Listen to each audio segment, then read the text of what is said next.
Why Meghan Markle failed as a royal. And it has nothing to do with her race, or anything else that has been mentioned. Let's face it. Meghan Markle was never suited for royal life. It has nothing to do with her race, appearance, or anything else that has come out over the years. No. She failed due to her inability to change herself. When you marry a prince or princess, you become a part of their world. Look at Sophie Winkleman as an example. Sure, she's married to Lord Frederick Windsor, but he's still a blue blood as his father, Prince Michael of Kent, is the late Queen's cousin. Hello and welcome to Royal Scandal. Please do well to like, subscribe, comment and turn on the notification bell so as not to miss out on any news updates. Sophie is a fantastic example of what an actress should do as a royal. Yes, Sophie is an actress, and she still works. Why? Because Lord Frederick isn't a working royal and never has been. His parents were both working but have since returned. Lady Frederick Windsor has said that her experience marrying into the royal family was incredibly pleasant. Everyone was so welcoming to her. Meghan noted this in the engagement interview until she changed her tune about 18 months later.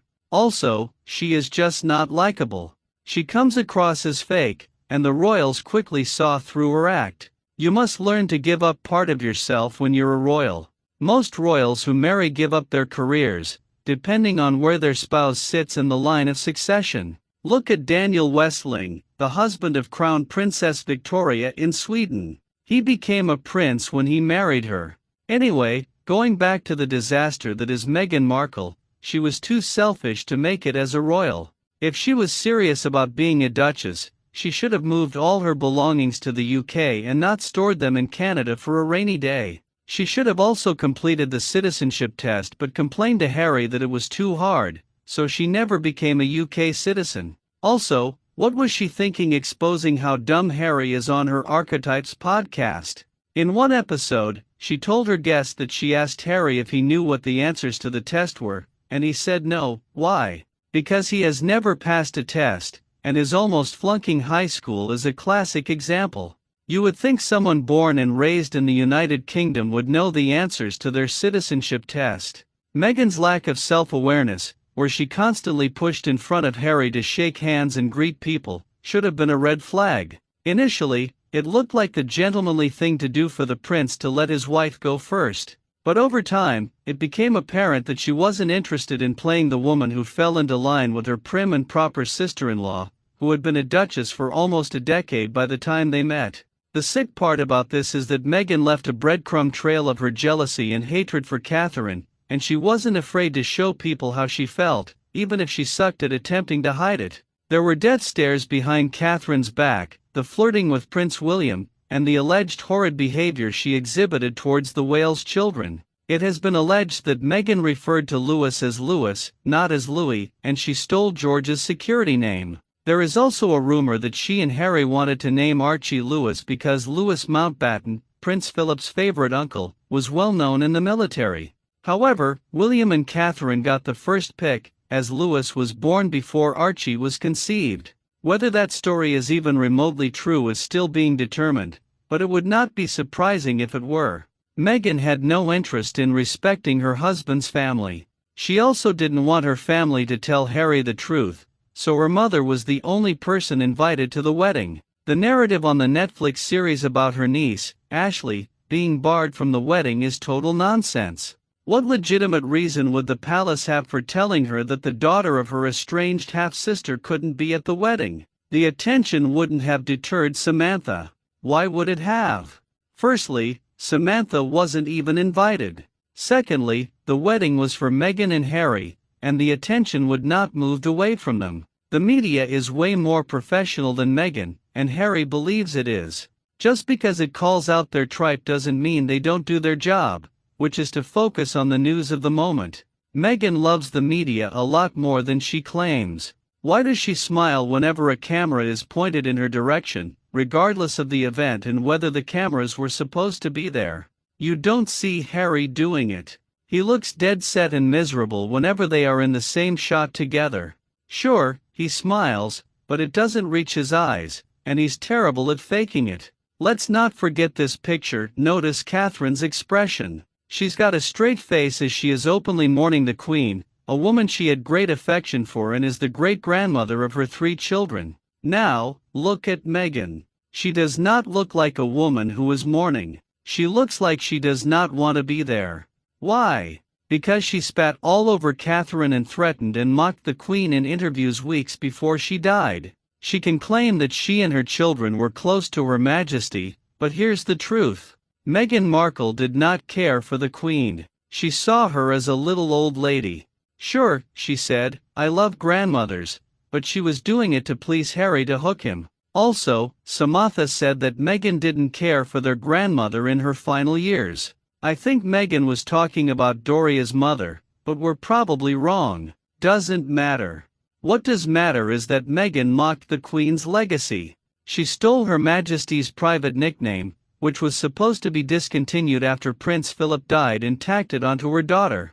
Little Lily shares her name with her cousin Princess Charlotte, whose middle name is Elizabeth Diana. Lilibet is derived from Elizabeth, as the Queen couldn't pronounce her own name as a toddler, so her grandfather, King George V, called her Lilibet. The nickname was also used by Queen Mary of Teck, her grandmother, her parents, King George VI and Queen Elizabeth, the Queen Mother, her sister Princess Margaret and later her husband, Prince Philip, and an assortment of friends and family, including Queen Margrethe II of Denmark.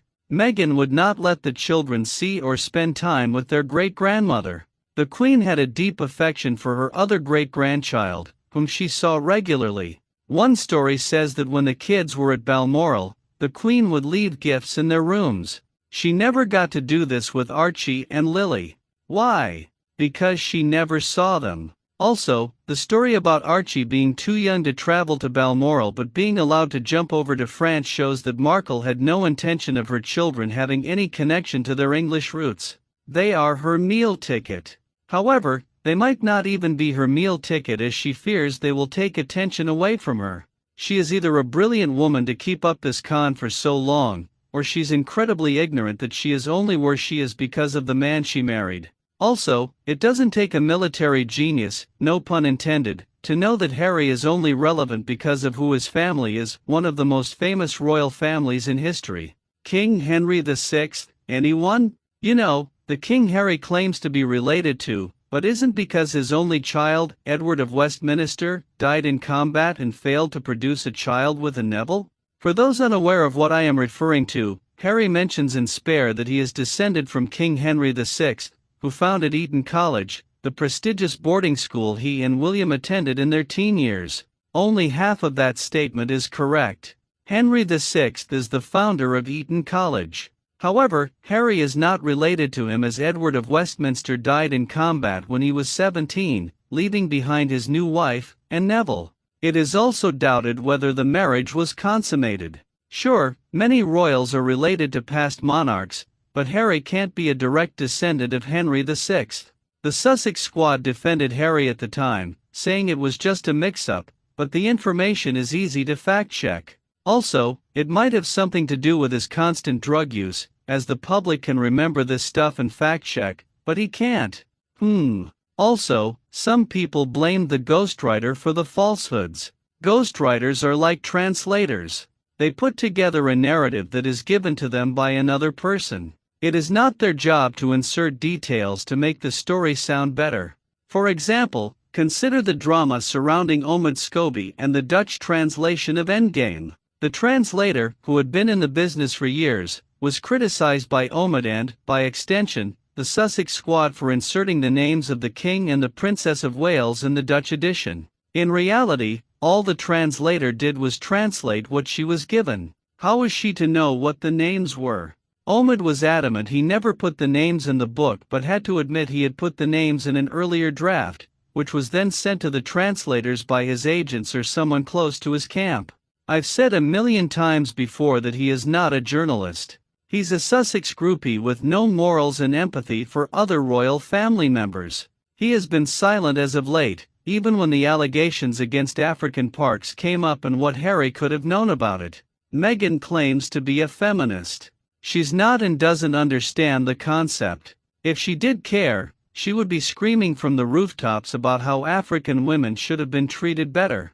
She hasn't, and it shows how little she cares about other women, let alone poor women. After all, she stood on a tree stump in Africa saying she was their sister and then dared to cry to Tom Bradby, "No one has asked me if I'm okay," while standing in the middle of a place where women are violated constantly. In conclusion, Meghan Markle is no victim. She never wanted to fit in because she didn't care about people. All she wanted was to be like the fictional version of Marie Antoinette and lounging about in fucking luxury while people are struggling. She needs to go into hiding for 5 years and have a good, long look at herself.